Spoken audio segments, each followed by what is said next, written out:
Bismillahirrahmanirrahim. Assalamualaikum warahmatullahi wabarakatuh. Waalaikumsalam warahmatullahi wabarakatuh. Alhamdulillah wa syukrillah wa la haula wa la quwata illa billah. Pada pagi jelang siang hari ini, perkenalkan kami dari komunitas jamaah Tarekat Naqsabandiyah Kholidiyah Nusantara.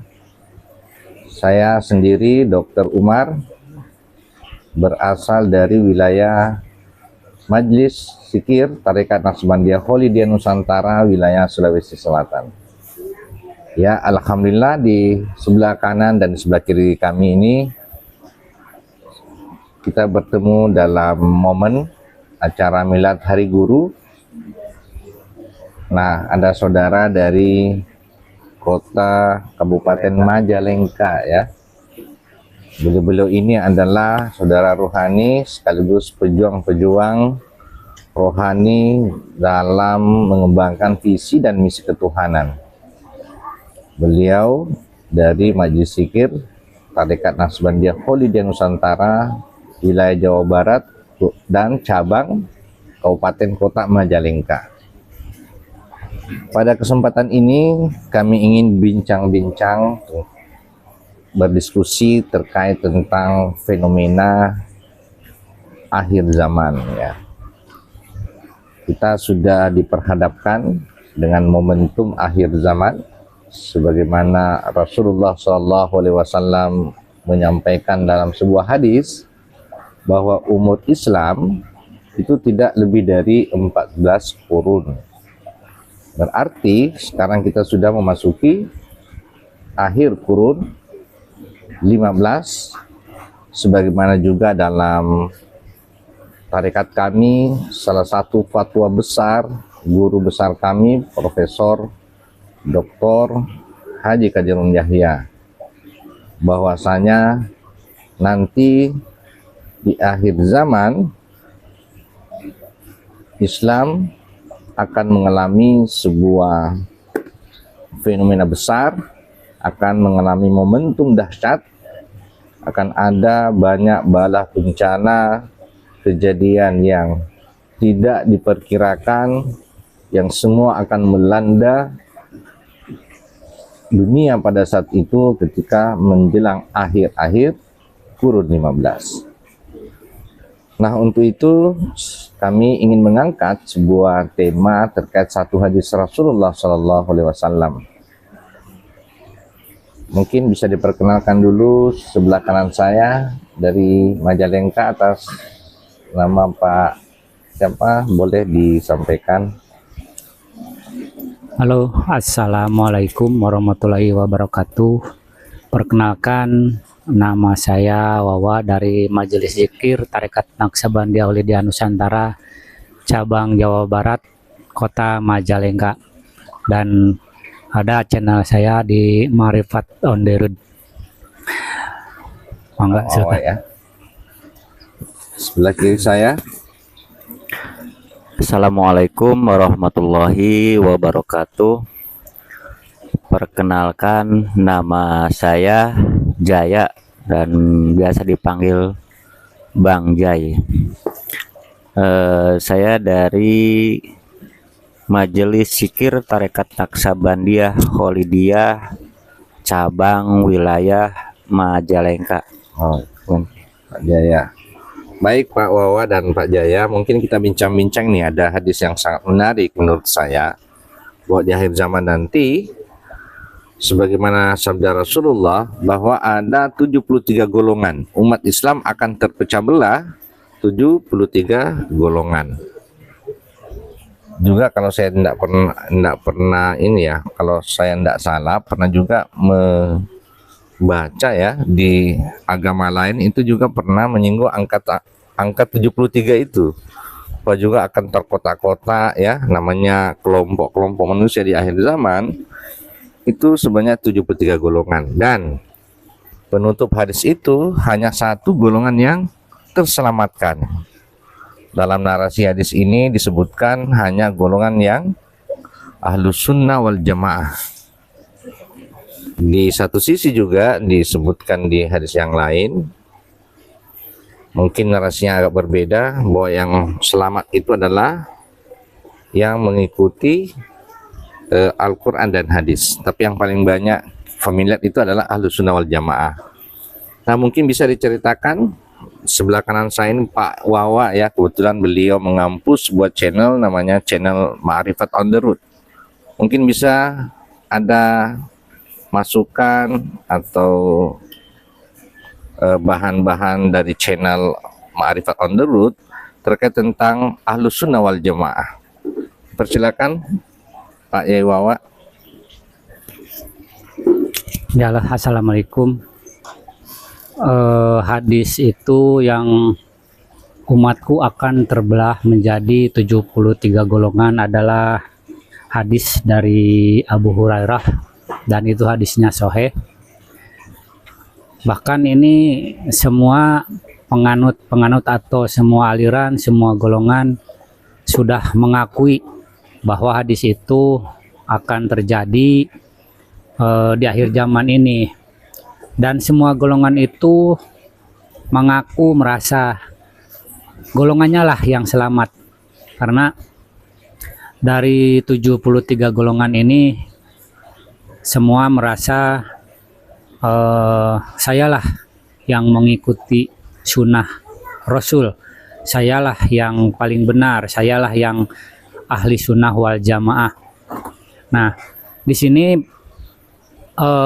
sebagai pandangan tasawuf bahwa ahli sunnah wal jamaah itu adalah golongan yang merujuk kepada Quran dan sunnah.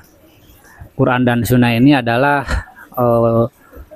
sunnah adalah perjalanan napaktilas Rasulullah Muhammad dari beliau semenjak dibaiat oleh malaikat Jibril, perjalanan ketika jadi nabi, terus perjalanan sampai jadi rasul, sampai kepada beliau wafat, yang mana dalam perjalanannya beliau mendapatkan wahyu dari Allah Subhanahu wa Ta'ala yang menerangkan dan dimushafkan oleh ketika itu oleh sahabat. Dan di sana jadi rujukan bahwa yang dilakukan oleh Rasulullah Muhammad itu banyak yang diikuti dan dijalankan. Cuman ada sebagian yang merasa bahwa budayanya, pakaiannya, atau hal-hal yang lainnya.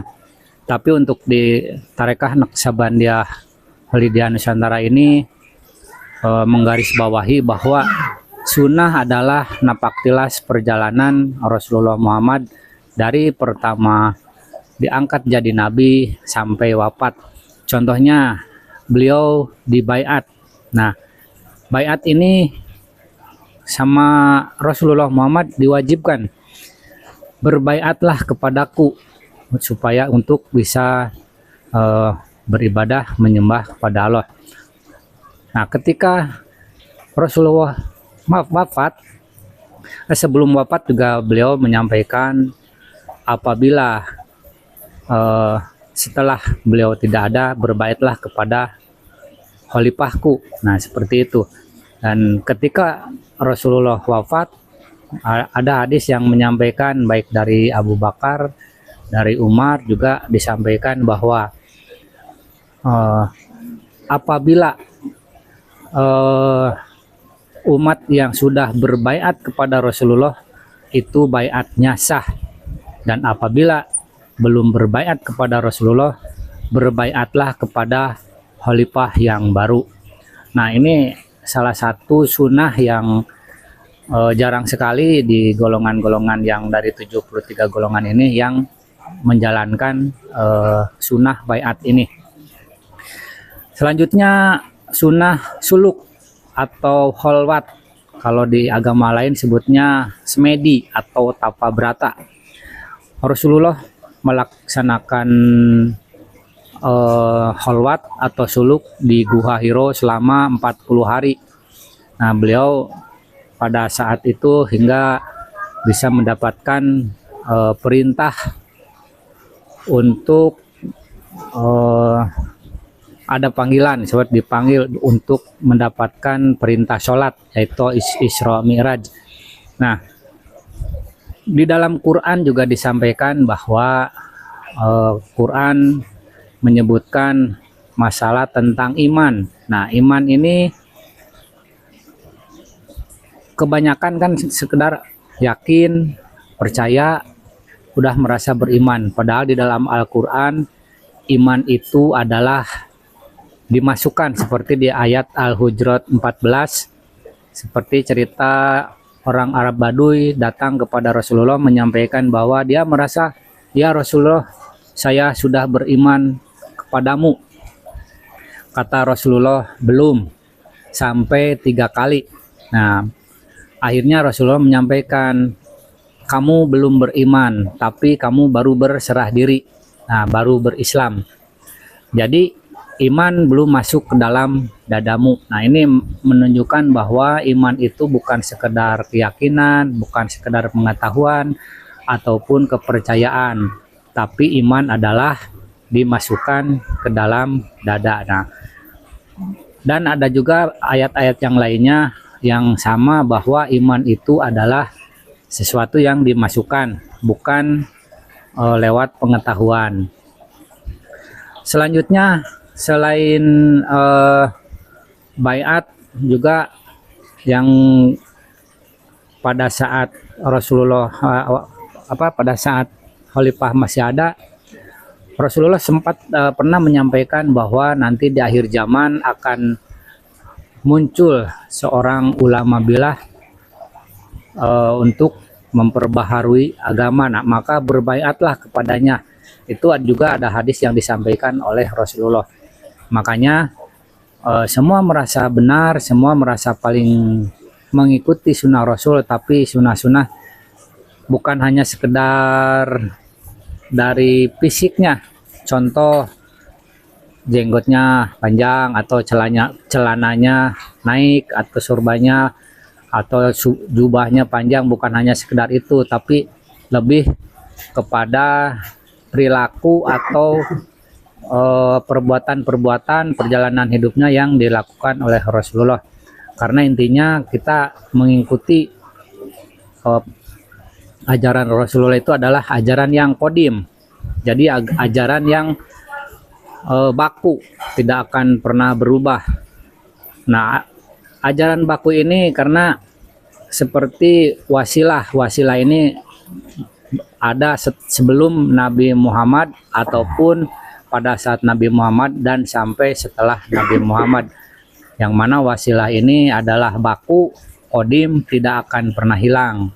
Di sana disebutkan bahwa wasilah itu ujungnya ada padaku dan satu ujungnya ada pada kekasihku. Itu adalah tiga unsur. Kalau di agama sebelah adalah Trinitas. Nah, di agama Islam pun bahwa Trinitas ini mungkin sedikit berbeda pemahamannya, bahwa itu adalah wasilah. Maka di ayat Al-Baqarah ayat 1 disampaikan alif lam mim itulah wasilah, nur Allah, nur Muhammad, dan nur malaikat Jibril. Nah, mungkin menurut saya itu aja ya. Jadi garis besarnya atau di garis bawahi bahwa yang satu golongan dari 73 golongan yang selamat itu adalah yang mengikuti jejak napak tilas Rasulullah yang berdasarkan Quran dan sunnah-sunnahnya yang tadi saya sampaikan, mungkin seperti itu. Baik, terima kasih Pak Yai Wawa, sedikit banyak telah menyampaikan terkait tentang hanya satu golongan saja yang diselamatkan, yaitu para golongan Ahlus Sunnah wal Jamaah. Mungkin sebelum saya menyimpulkan beberapa hal yang sangat penting, mungkin ada tambahan dari Pak Jaya, sama-sama dari Kabupaten Kota Majalengka. Ini kira-kira apa sih Ahlus Sunnah wal Jamaah dan apa kita ini masuk dalam golongan Ahlussunnah wal Jamaah itu.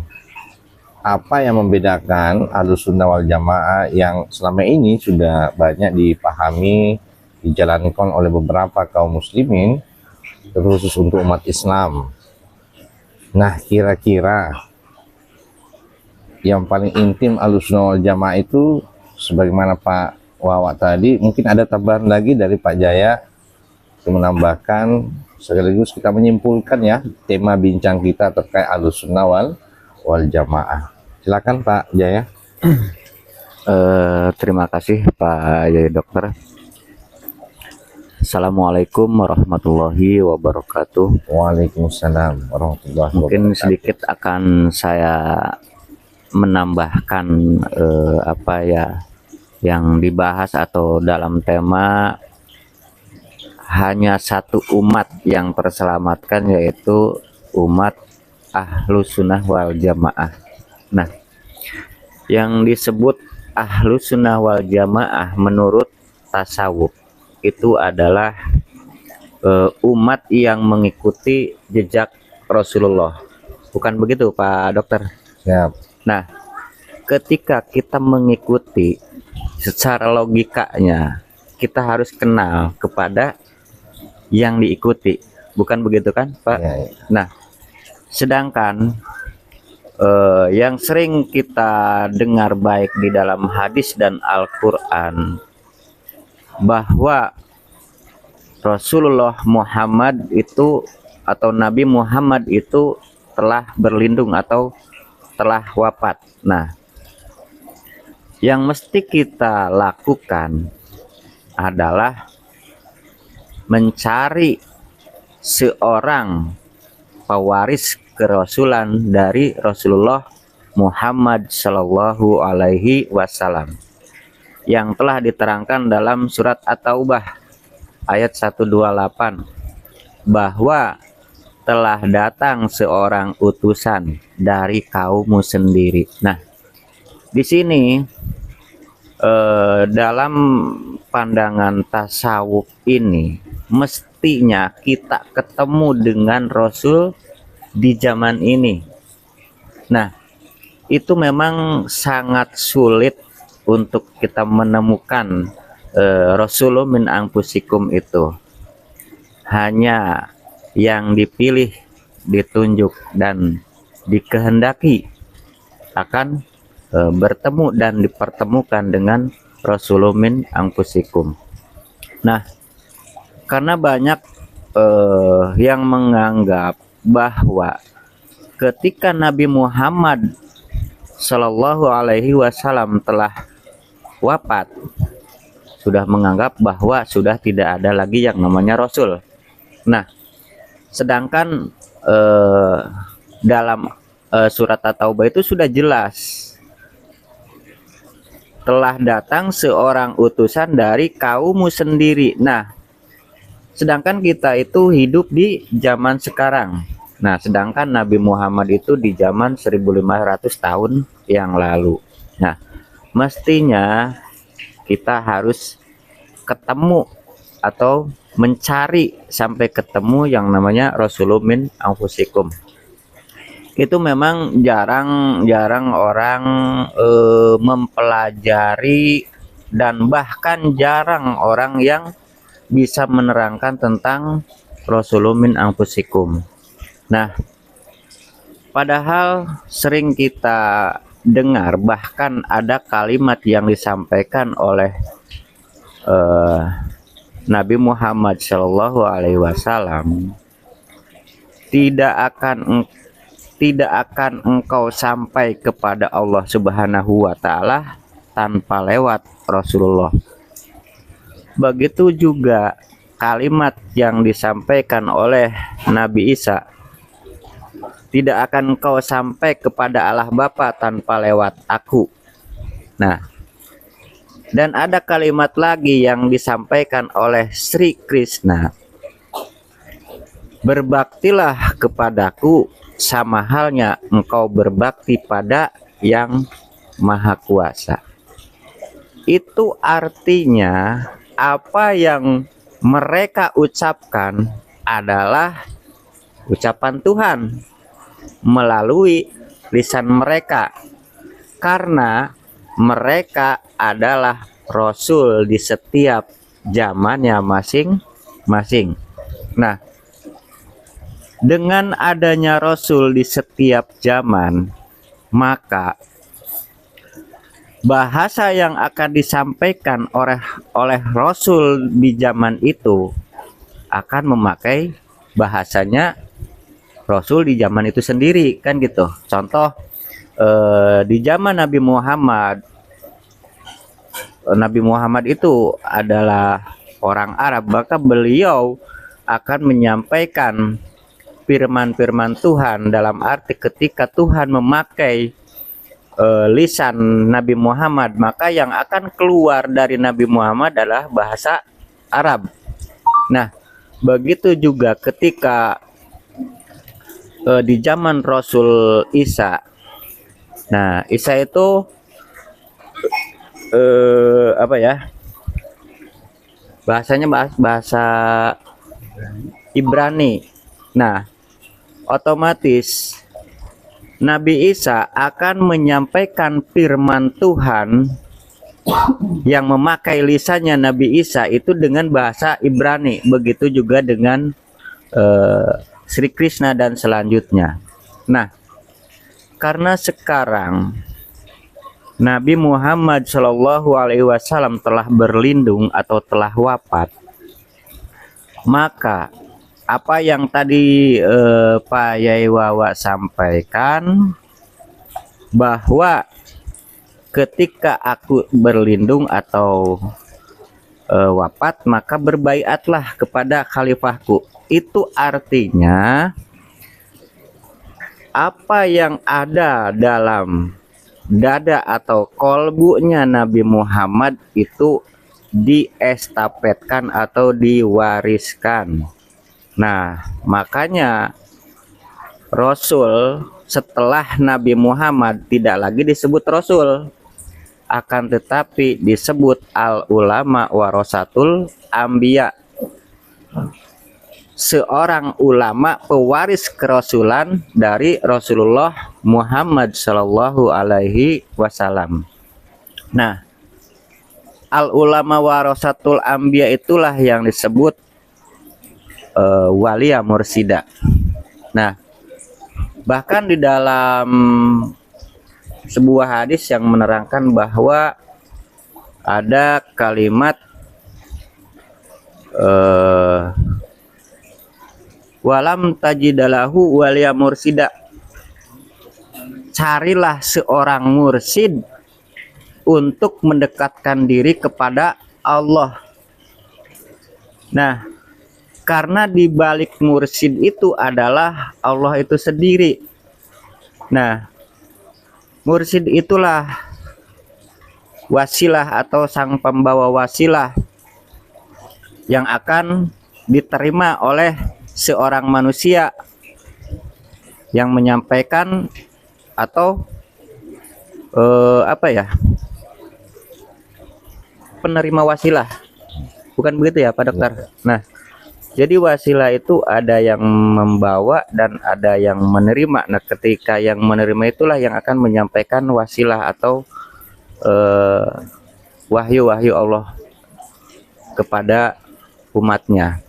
Nah, di sini memang jarang sekali kita mendengar, mohon maaf sebelumnya, untuk ulama-ulama dunia menerangkan tentang guru walia mursida. Nah, sedangkan itu sudah ada hadisnya yang jelas, harus kita cari sampai kita dipertemukan.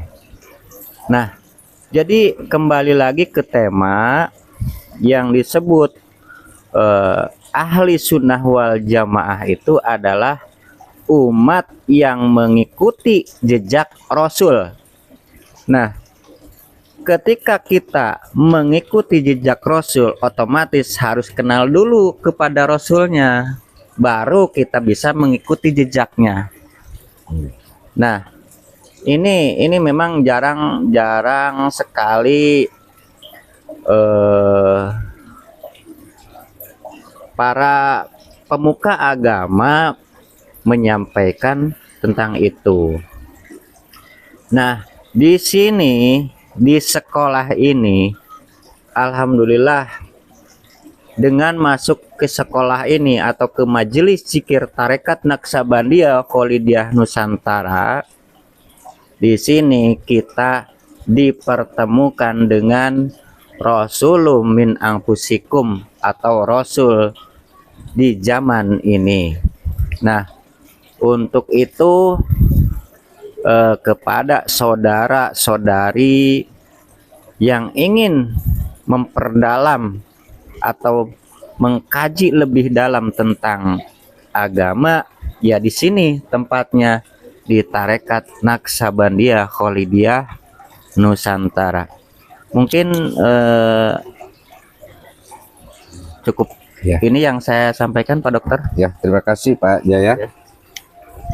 Ya, baik para sahabat, teman-teman semua, para netizen, alhamdulillah kita sudah mendengarkan ya terkait tentang bincang-bincang dua saudara rohani kami dari Kabupaten Kota Majalengka yang sudah begitu mendetail menjelaskan terkait tentang siapakah kelompok atau golongan atau jamaah ya yang masuk golongan yang diselamatkan. Apa yang bisa kami simpulkan? Satu ya, harusnya dari 73 golongan pasti akan mengklaim kan, akulah yang paling ahlus sunnah, akulah yang paling mengikuti semua sunnah Rasulullah. Nah pasti kalau kita menggunakan nalar logis ya pasti semua mengklaim kan, tapi harus dong ada yang dibedakan dan harus ada yang berbeda, ya kan? Nah, secara nalar logis, kalau masing-masing 73 golongan hanya satu golongan, berarti 72 golongan ini sama atau tidak? Hampir sama-sama mengklaim karena merasa yang paling benar. Tapi bagaimana kalau ada satu kelompok yang tidak mengklaim dirinya benar tapi merangkul 72 golongan itu? Ya, Ya, betul. justru yang satu golongan itulah yang akan merangkul, yang akan memadukan semua 72 golongan, ya kan? Kalau masing-masing mengklaim benar, satu golongan yang bisa mengklaim semuanya benar, kira-kira secara nalar logis ya itulah yang terbaik kan? Nah, inilah yang kami dari praktek Tarekat Naksabandia Kholidiyah. Ada hal yang selama ini hilang di umat Islam, di kaum muslimin, sebagaimana dijelaskan oleh dua narasumber kami dari Kabupaten Majalengka. Satu terkait tentang ilmu qadim dari Pak Jaya. Apa itu ilmu qadim? Itu ada ilmu akhirat, cara menembus akhirat, karena ternyata dari ilmu qadim itu ilmu kekal ya, yang sudah tidak bisa dirubah, itu mutlak baku adanya, ya harus diperhatikan sekarang. Artinya akhirat itu sekarang, bukan nanti. Satu ya, membedakan ilmu qadim yang ada di praktek Tarekat Naksabandia Qomi. Maka itulah tadi ada metodologi yang harus kita lalui. Satu, harus melakukan namanya baiat. Nah, menarik tadi Pak Jaya membahas ya, kalau baiat, masa kita mau baiat kepada Rasul 1000 Muhammad 1400-500 tahun yang lalu? Kan nggak mungkin. Nah, Pak Jaya harus memerinci lagi, ya harus cari dong Rasulullah Muhammad sekarang, siapakah dia? Apakah Nabi Muhammad yang 1400 tahun yang lalu? Kan tidak logis, tidak sesuai dengan fakta ya. Makanya tadi disampaikan pasti harus mencari Rasul Muhammad, siapakah pewarisnya, yang tadi disampaikan sebagai al-ulama warasatul anbiya.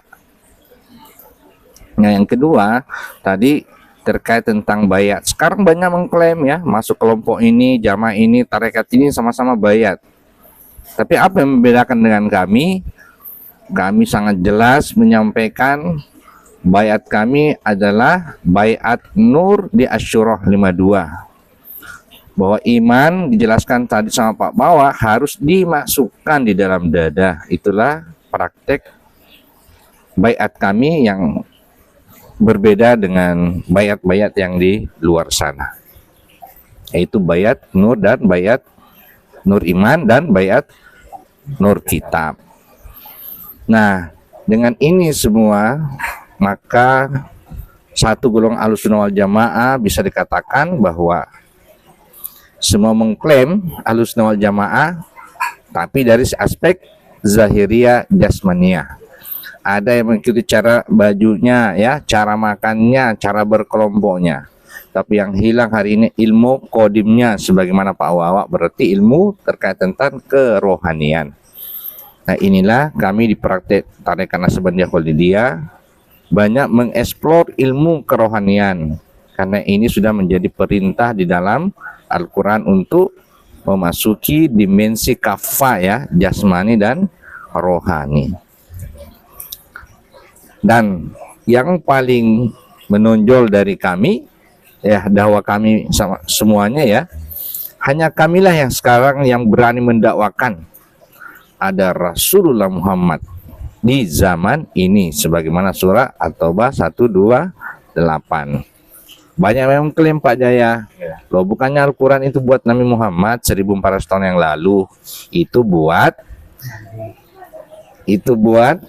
Al-Quran yang diterjemahkan secara zahir, ya. Artinya kalau diterjemahkan secara zahir berarti itu tinggal dongeng, ya, tinggal cerita Nabi Muhammad 1400 tahun yang lalu.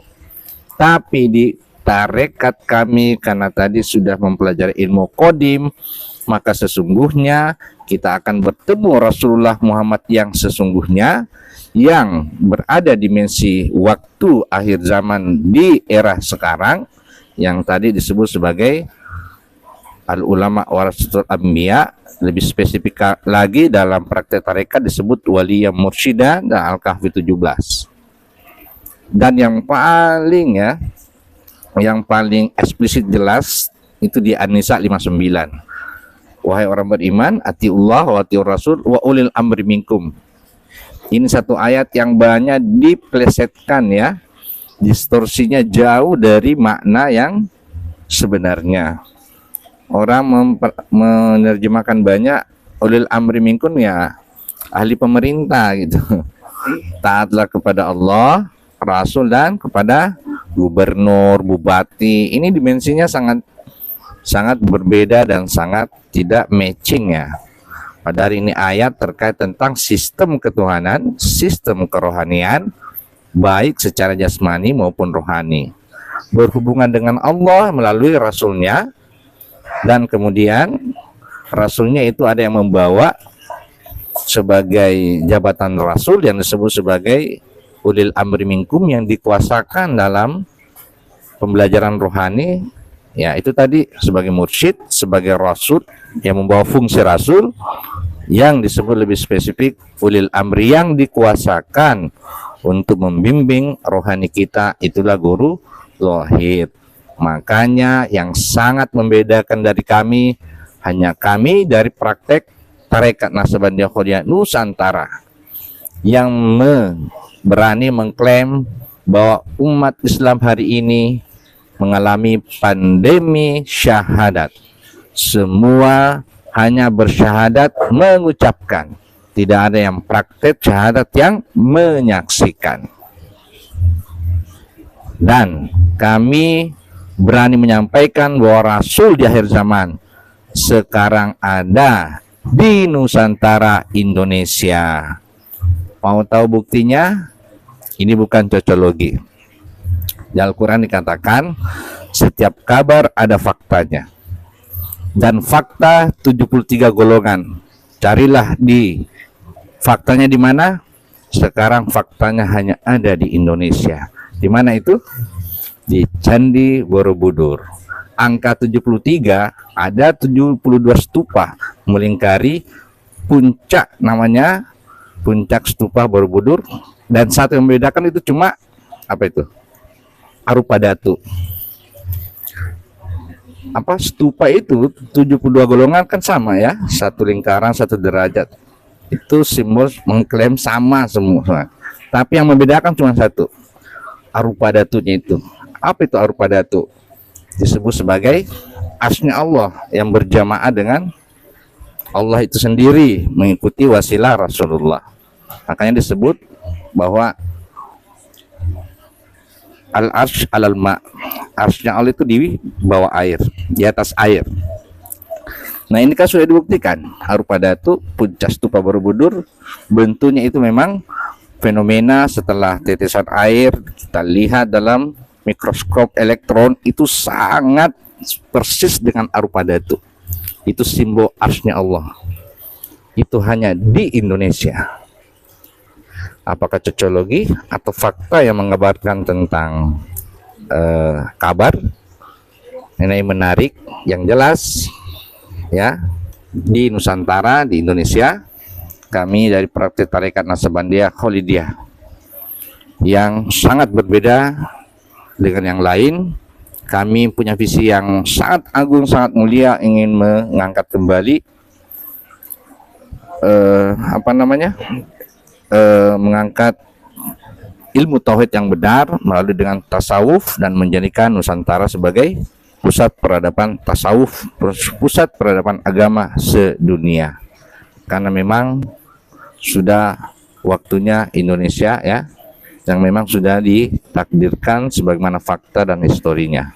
Insya Allah kita semoga ke depan bisa berjuang, karena disinilah yang berani menyampaikan visi misi ketuhanan ya, dalam menjadikan Nusantara sebagai pusat peradaban agama sedunia untuk mencapai ketertiban dan perdamaian dunia. Terima kasih atas waktu dan kesempatannya Pak Jaya, Pak Wawa, dan kepada seluruh para netizen yang sempat mendengarkan. Boleh Pak Jaya.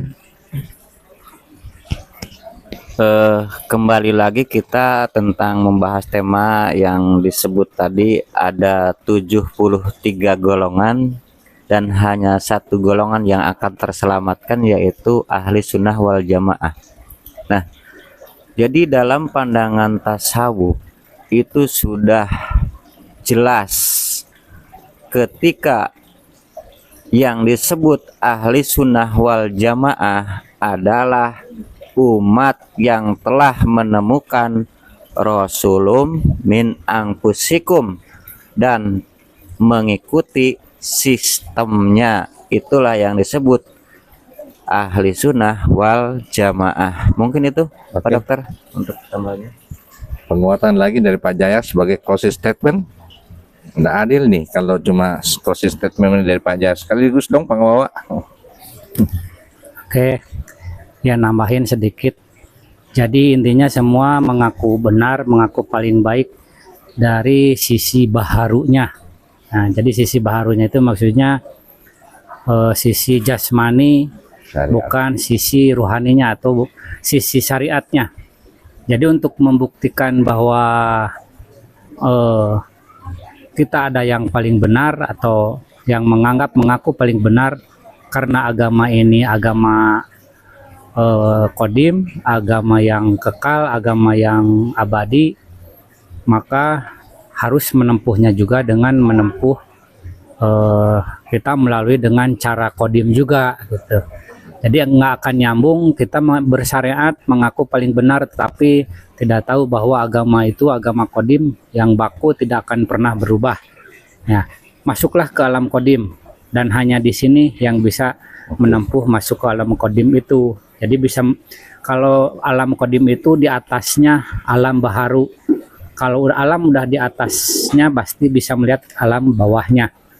Nah, jadi intinya masuklah ke alam kodim dan hanya di sini yang bisa memperjalankan atau ada black hole ya untuk bisa menempuh alam kodim ini. Mungkin itu aja. Ya, sebagai penutup saya juga closing statement di akhir bincang ini. Saya ingin closing statement bahwa intinya bincang-bincang kita itu kembali ke satu golongan selamat itu Ahlussunnah wal Jamaah Itulah yang disiratkan secara qadim di surah Al-Anbiya 92. Kalian adalah satu umat yang sama, agama yang sama, agama tauhid, dan karena kita berasal dari sumber Tuhan yang sama, maka carilah golongan yang menyatukan, tidak membeda-bedakan. Dan yang paling logis 73 golongan. Carilah satu golongan yang